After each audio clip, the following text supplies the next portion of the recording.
Bien-aimés dans le Seigneur, Shalom.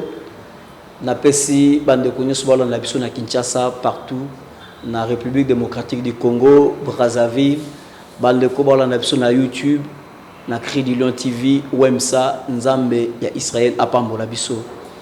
To zali na kati ya émission na biso otolobelaka sur l'intelligence des hôtels, l'intelligence sur les hôtels.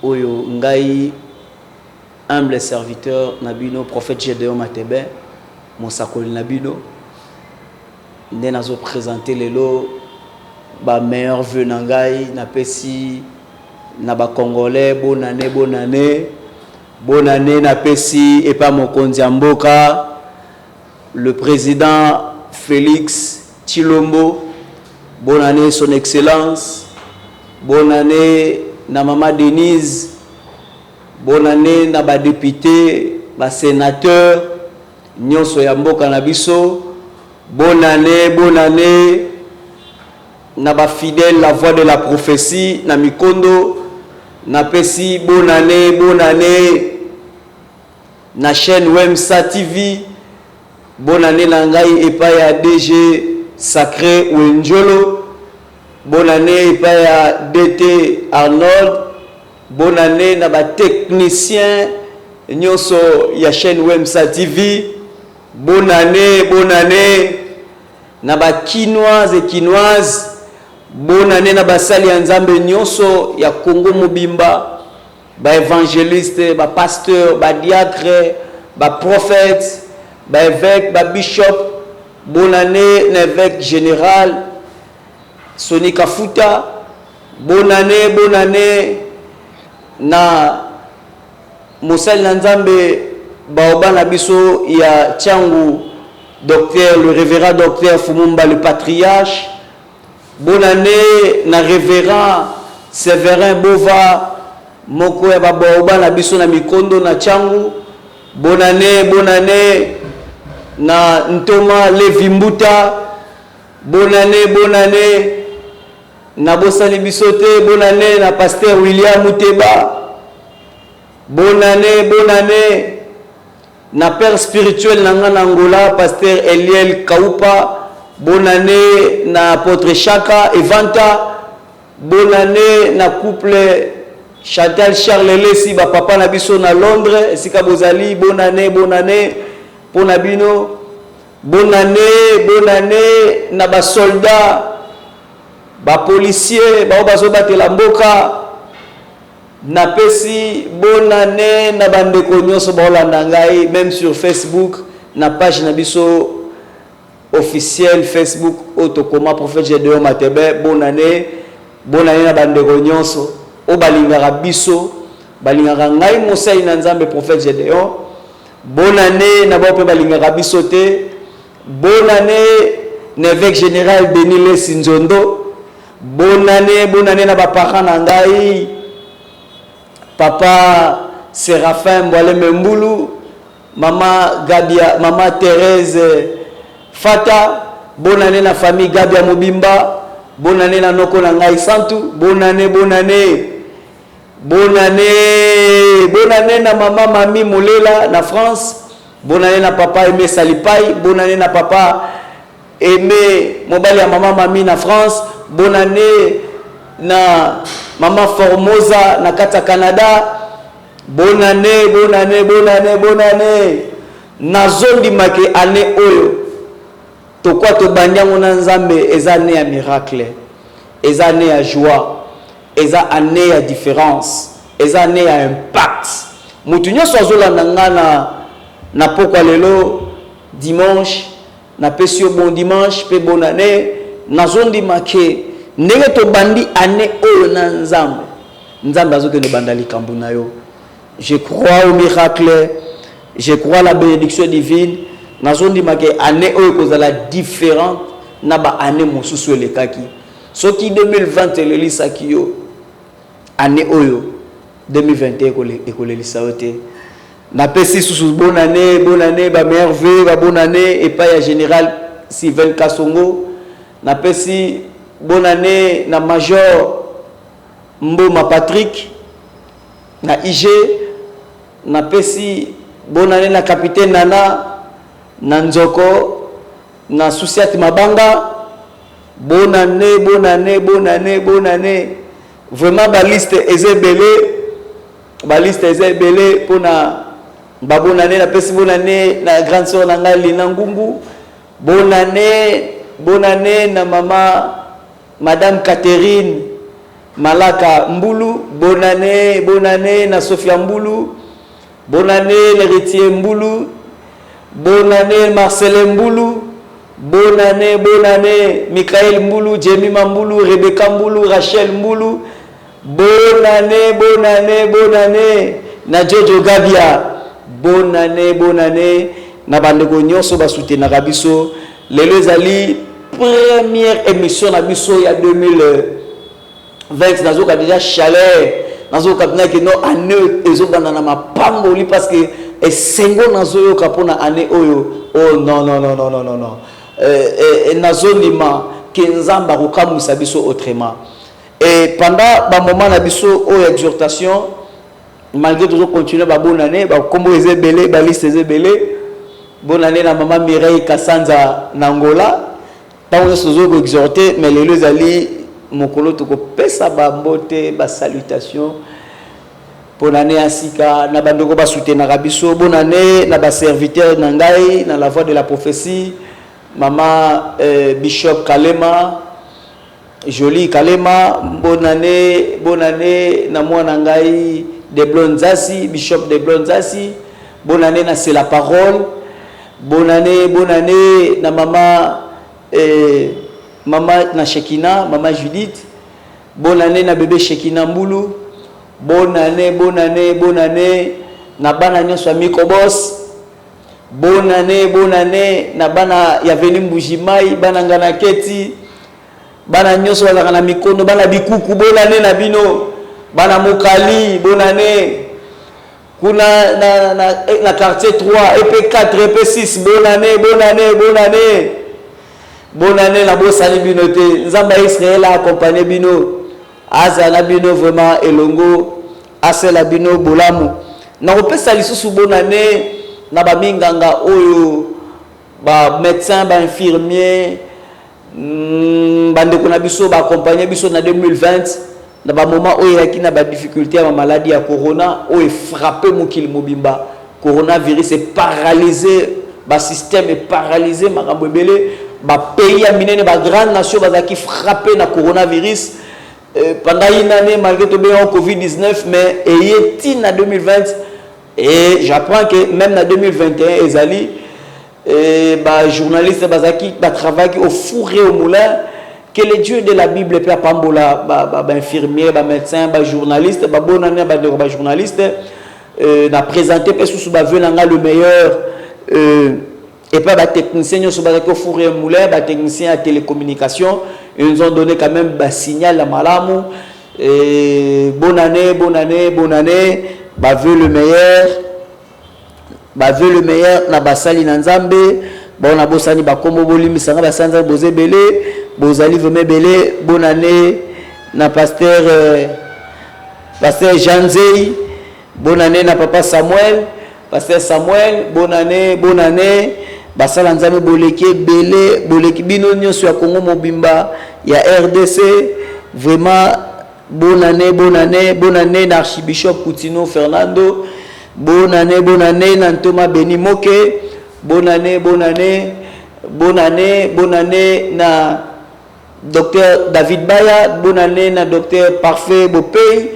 Bonne année na pasteur David Tumba Mai et puis David Tumba CBA na Mikondo Nzoko. Bonne année na Bosali Binote. Bonne année na docteur Malachi. Bonne année na pasteur Papi Dutanga, l'homme de connexion. Bonne année na Yari na biso ya KDC, Yari Mukondo ainsi que pasteur Ari Makambo ya KDC Nganaketi. Bonne année Bozebele. Bonne année na Gabriel Buffle, prophète Gabriel Buffle na Matete. Bonne année na prophète Blanchard Grâce Sibongo. bonne année na pasteur Timothée, bonne année na basala nzambe o basala pe musala ba kitoko, prophète Joël, Francis Tatou, bonne année na révérend Marcelo Tunasi, bonne année na bobosa na pété ba veu na ngai et pas ya pasteur Akasia Kimbole oyo alandaka biso pe mingi, il porte beaucoup de conseils et de suggestions. L'intelligence sur les hôtels. Bonne année, la Big Prophet Jado, un ami à moi, un géant. Bonne année, Pasteur Enoch Sakofio. Bonne année. La ligne qui n'a partagé, moi, on m'a moqué parce que aux années à Sika, comment aller plus loin avec Dieu, comment réussir, comment aller plus loin. Il y a certaines personnes. C'est un défaut. Même dans l'église de réveil au Congo, c'est un défaut aux chrétiens, même les politiciens, à un certain temps, limité. Or, nous avons créé la limité, mais a propulsé, a évolué, à la illimité. Parce que dans la pensée de Dieu, dans l'Éden, l'homme était là, l'homme était planté à l'Éden afin qu'à vivre éternellement. Donc à vivre tant moulaï, à vivre le succès, le bonheur, la grâce. Mais le diable, lorsqu'il est venu, c'est le diable qui vient détruire la vision de l'homme, c'est le diable qui vient détruire le progrès et la progression, je peux dire. Or, la Bible me dit, dans Jean chapitre 10, le voleur ne vient que pour dérober, détruire et égorger. Donc, le diable, quand il vient pour dérober, détruire et égorger. La vie a battu et belé, et a bloqué, et télémessika moko, et à cause de la force ténébreuse, et empêche à Kabatuba que Moussika va évoluer. Batu belé, bazana ba vision plus grande et ma vision a impacté, il a faire de grandes choses, mais ils sont limités. Il y a certaines personnes où ba koufi sans que ba koukisa, ba vision on zamba pesa bango, makamon zamba loba pour basala. Et la première des choses, si tu veux aller plus loin, la première des choses est d'aller se réconcilier avec Dieu et avec les hommes. Il y a certaines personnes ne savent pas comment se réconcilier avec Dieu et ne savent pas comment se réconcilier avec les hommes. Or, et le moment, et puis ça, Adam passe dans le jardin d'Éden, c'était parce que Adam, quand il a péché à l'Éden, la première des choses, il devait chercher la réconciliation avec Dieu. Lui, il s'est caché, à Kasaliba fait inaye, à Zipinzo tonaye, à Bomba Minzambe. Et Nzambe, lorsqu'il est venu chercher Adam dans l'Éden. Or, la première des choses que Adam devait faire, c'était de chercher la réconciliation entre Dieu et sa famille. Parce que l'Ibotanem était qui déchu. Et ma Bible me dit ceci. Dieu a commencé à punir l'homme et sa femme. Et Adam ne savait pas comment se réconcilier avec Dieu. Or, il y a une différence maintenant entre Adam et David. David, c'est un homme où il tombait beaucoup. Il était beaucoup dans les erreurs. Mais il savait comment se réconcilier à Dieu. Comment réparer les choses avec Dieu. Et c'est pour cela que Dieu a dit à David, Dieu l'appela l'homme selon le cœur de Dieu. Donc l'homme selon mon cœur. Frère, force à ténèbres et détruisant même l'hôtel Yanzambe. Parce que l'hôtel Yanzambe, va bâtir Nanzambe, va bâtir l'ongo pour Nanzambe, va bâtir Nanzambe l'ongo. L'hôtel est belé à détruit. Au moins, comme en 2020, déjà l'hôtel de Dieu est détruit par le diable, parce que le diable détruit aussi les hôtels de Dieu. Parce que dans l'Éden, lorsque Dieu, quand le diable est venu à l'Éden, il est venu juste détruire l'hôtel de Dieu qui était à l'Éden. Il a brisé l'alliance. Or, Satan a brisé l'alliance dans le Nzambe, a brisé, a bouca même l'hôtel de Nzambe. Batebele va vivre dans un moment où il y a des difficultés. Moussou ça bien, mais alliance Nzambe est sous-souté. Mon frère, dans le Seigneur, même si tu pêches aujourd'hui, même si tu tombes, il faut savoir une chose, il y a le sang de Jésus qui est venu nous purifier. Et il y a un homme, Jésus de Nazareth, à l'écart d'une croix à cause de nos péchés, à cause de nos erreurs. Seul Dieu qui peut te pardonner, seul Dieu qui peut te purifier. Bien-aimé dans le Seigneur, il faut se réconcilier dans la prière, dans la confession, dans la repentance. La repentance sincère. Et ça va te mêler jusque-là, la repentance sincère. Au la base. Au salaba crime, au moment battu, au l'exabat na famille, au salaba marambe belé mabe. Mais Jésus a besoin de toi. Il faut que la réconciliation dans Nzambe. Boyokani na Nzambe. Si tu veux aller plus loin, il faut que boyokani na Nzambe. Or, ngai si na élevé ki botel na ngai na Nzambe et c'est célibat. Non, c'est pas encore fini. Si tu avais élevé les autels de Dieu hier, continue à élever encore d'autres autels. Les autels de Dieu, continue à élever encore et encore. D'être en 2021, tu dois déjà commencer à élever les autels de Dieu, à faire des sacrifices, élever les autels qui vont te bénir, qui vont changer le monde de vie. Il y a famille, le monde de vie. Parce que vie où menée, bien aimé dans autres choses à vie, rien ne marche. Il y a certaines personnes où rien ne bouge, rien ne marche. Blocage sur blocage. Il est limité dans ma forme ébélée.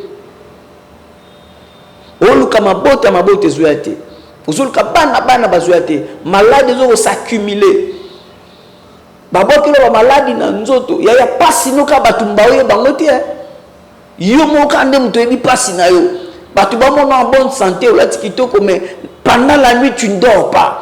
Pendant la nuit tu es souffrante.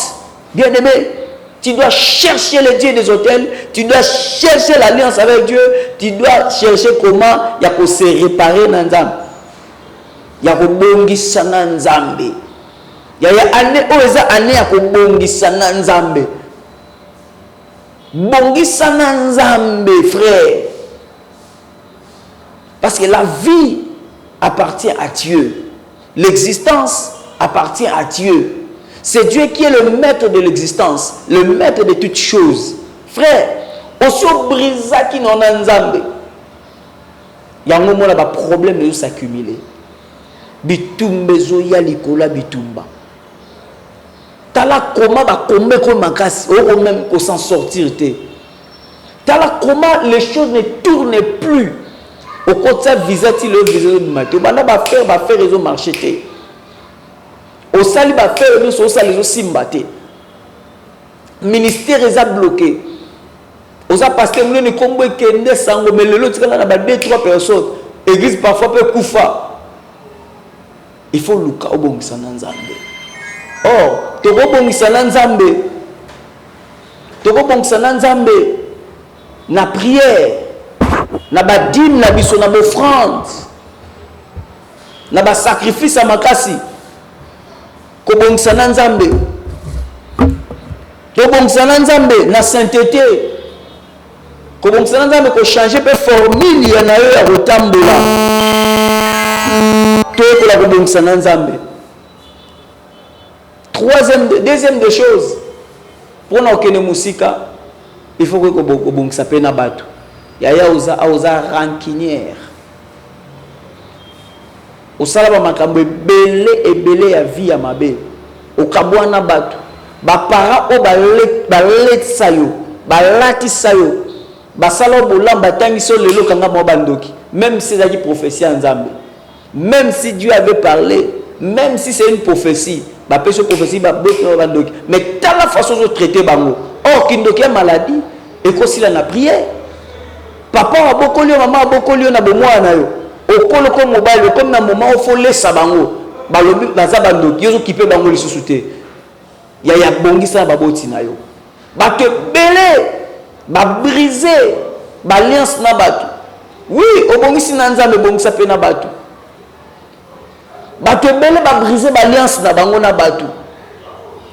Na ingratitude. Mobile c'est là bolamu, ozwa chéri fiança c'est là bolamu apesa ya lati sayo. mais nengo sabotaye au bois qui na dimension mo le kwa sala elo monter na vie na yo le ngwa maboko makasi elo nyonyo zana yango incapable surtout les jeunes sœurs ya yeba ko bongisa année oyo to koti 2021 il faut obongisa même si la personne n'est pas préférable à toi mais yeba ko bongisa année obongisa na batu parce que la Bible nous dit cherchez la paix avec tous. Bien-aimé dans le Seigneur, yeba ko bongisa na quartier Vandi. Toi tu pries beaucoup, mais tu as des conflits énormes, même dans l'église. Yoka so côté l'église où on a faut désordre, il faut batuba panzana. Ya ta moyebo bongisa na batute. Okelepe musikate. Na ngabisa mutumo que l'élévation de l'homme vient par l'homme, la destruction de l'homme aussi vient aussi par l'homme. Nzambe ochaka batu oba memona succès. Nzambe pas ochapeka ka batu oba ba détruire peut ba combattre yo. C'est la loi de la nature. Mais yeba ko bongisa na batu même si obi ke mutu aza ennemi na yo ya sale fort bongisa na même ba ennemi na yo. Avant que prière le bagay prophète Gédéon Mateba ba ki année oyo eza année ya ko bongisa eza année ya diplomatie. Eza année ya ko ba ko solana batu. Keno lukabato yo solisaka sous tese. Keno lukabato yo finga. Parce que tu ne peux élever jamais hôtel à Nzambe. Nakati, il y a des ordres, il y a des conflits. Tu ne peux jamais même donner une offrande, faire un sacrifice à Dieu tant que y a un conflit dans le bateau.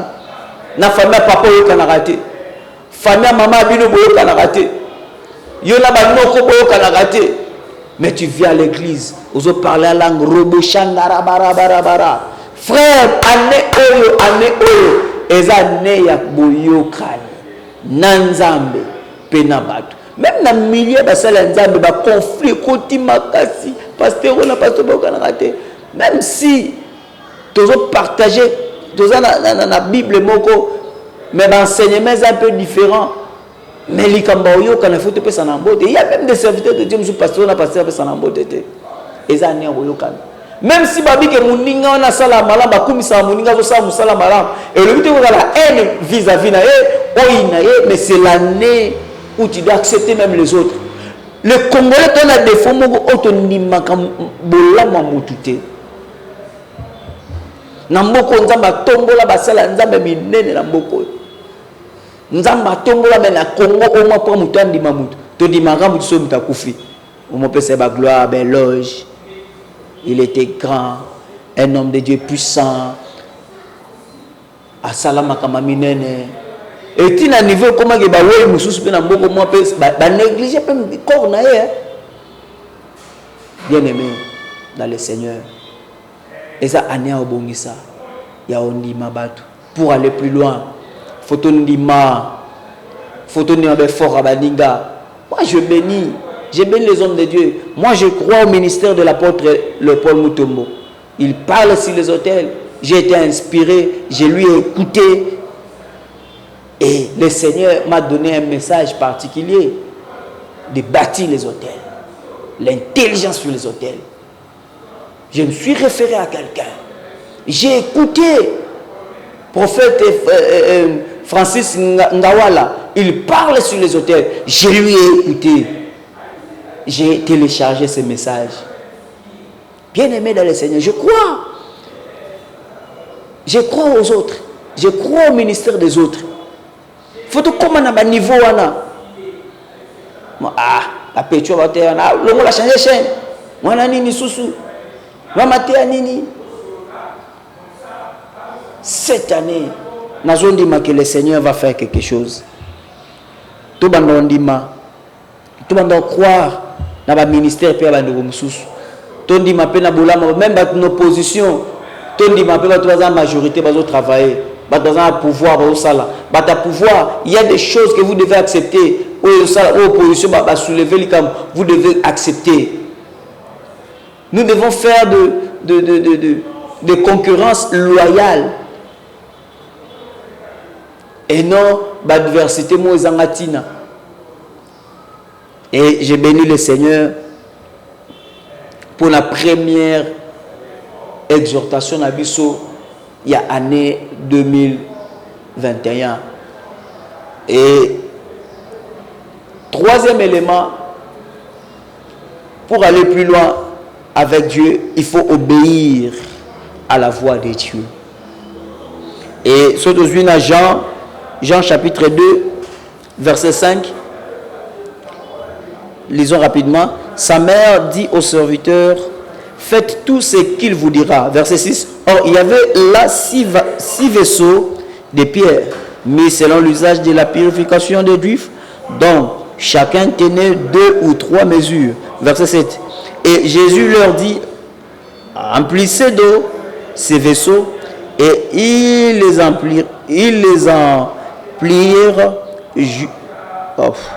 Veuillez m'excuser, il y a de fautes. Ils les remplirent jusqu'à eau, puis il leur dit, versez-en maintenant et portez-en au maître d'hôtel, et ils lui en portèrent. Frère, du fait que si la Guinakati a fait, il fallait katana maram, il fallait sila. Mais pour faire et continuer parce qu'il n'est plus loin, il devait obéir à la voix du maître. C'est pour cela Marie a dit, fais tout ce qu'il vous dira. Pourquoi tu échoues? Pourquoi tu ne musikate? Parce que tu négliges la parole de Dieu. La parole de Dieu est une lampe sous nos pieds. La parole de Dieu est la vie. Même la Bible nous dit, tout a été créé par elle, rien n'a été créé sans elle.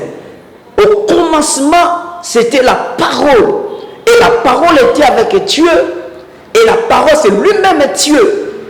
Bien-aimé dans le Seigneur, si tu veux vivre longtemps, tu veux vivre la grâce de Dieu, tu dois commencer à obéir à la voix de Dieu. La voix de la prophétie. Plusieurs personnes ont échoué parce que balinga qui n'a pas relation na bango, na makamu na bango, ba sala selo ba sentiment na bango, na ba faire na bango, ba société qui nous a metté,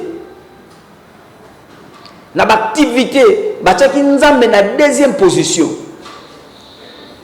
Or, na fête à Cana, tant ma sangesili, sans Jésus, il y avait personne qui pouvait faire un miracle.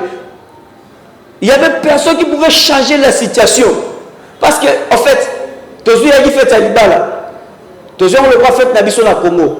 La fête commence, fête à Libala à 20h, 21h, tu comme 0h fête ici, et quand tu passe ma sang ici. Parce que Baken ne Koluka, ba société, il y a Brassicole, Baken na ba dépôt, tant on y va que nous sommes, mais il y avait un homme solution.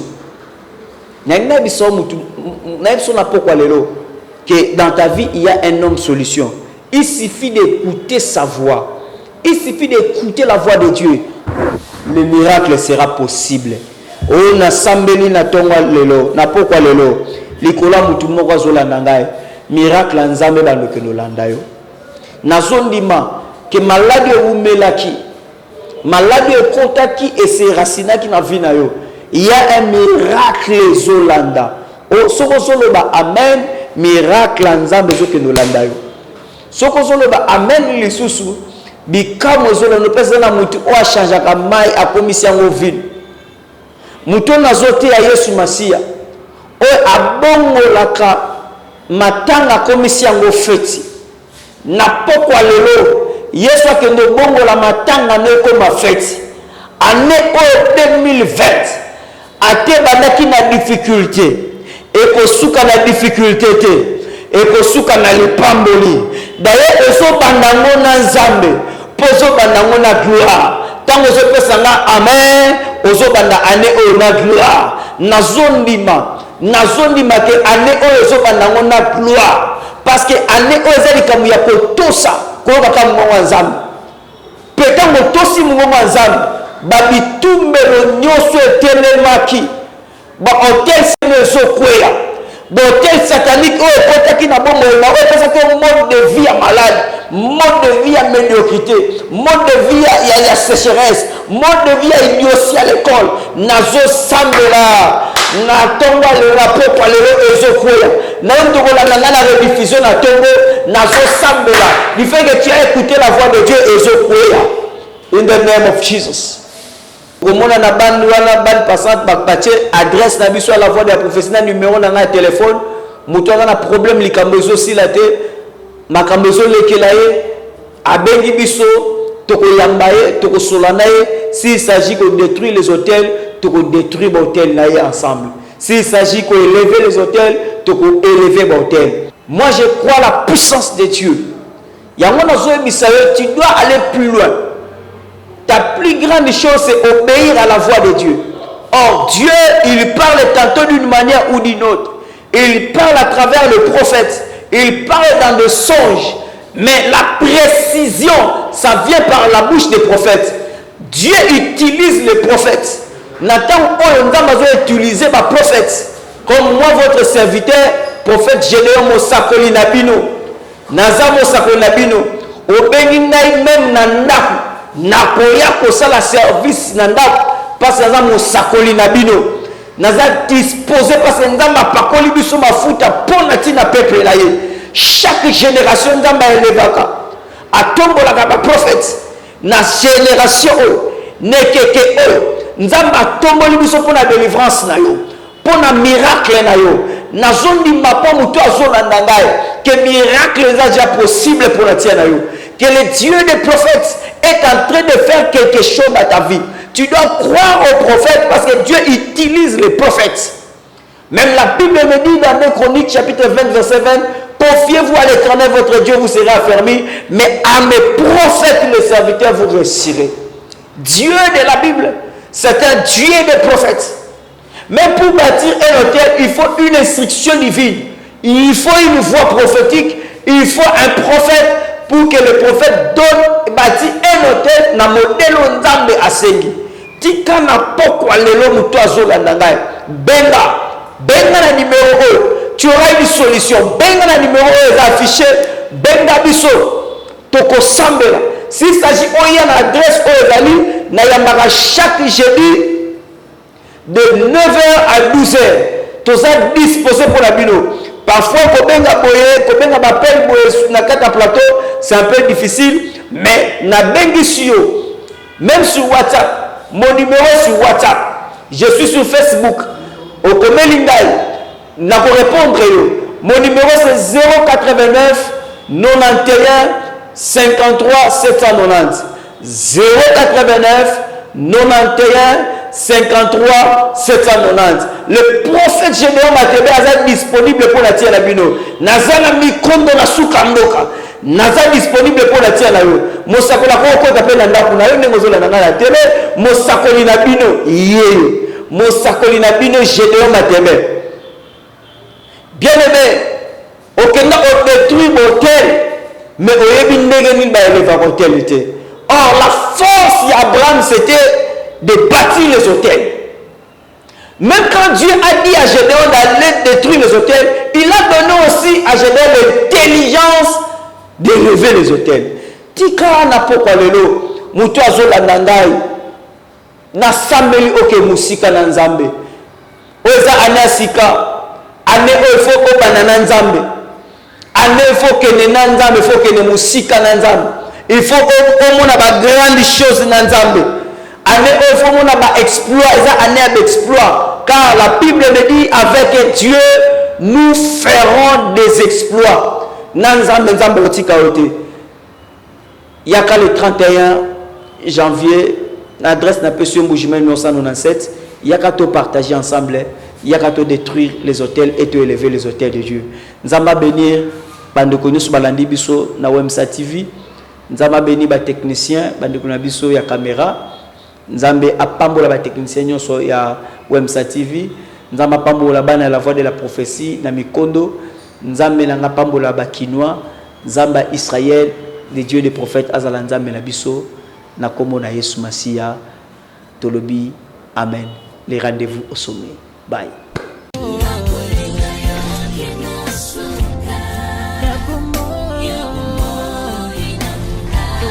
maboko na yo